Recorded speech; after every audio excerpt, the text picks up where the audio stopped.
এটা হচ্ছে আমার মর্নিংয়ের ডেলি রুটিন বলতে পারেন। তো মা নর্মালি আমার বিছানাটা গোছাতে আসে না এই জন্য, কারণ একটা মানুষের 5টা মাথা বালিশ, 2টো পা বালিশ সেই জন্য। কিন্তু পুরো 5টা বালিশই আমার তা নয়, আমার বোনেদের বালিশগুলো বের করাই থাকে। এবার আবার তোলা বের করা করতে হয় বলে সেই জন্য। আর রোজ রোজ যদি এতগুলো গোছাতে হয় ঝাড়তে হয় তো বিরক্ত হবেই, তো সেই জন্য আর কি। আর আজকে এই যে আমার ছোট বোন এসেছে, বড় বোন তো এখানে নেই শান্তিনিকেতন, তো চশমা কিনেছে, সেই জন্য আমরা রাগাচ্ছি যে কবি কবি ভাব, কবিত্বের অভাব, এরকম একটা ব্যাপার আর কি। আর ছোট তো প্রচুর আদরের হয়, ও আর মিস্টার পিটার দুজনেই চটকানোর ব্যাপারটা ওই জন্যই থাকে। আর টুকটাক গল্প হচ্ছিল।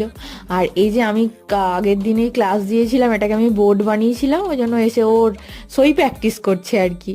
আর ছোট হওয়ার আর একটা অসুবিধা কি জানেন তো, ছোট বলে সবাই একসাথে রাগানো হয়, আমি, কাকা, মিস্টার পিটার, ব্যাচেলার সব একসাথে করে রাগাচ্ছিলাম আজকে আর কি। আচ্ছা, আজকে ভিডিওটা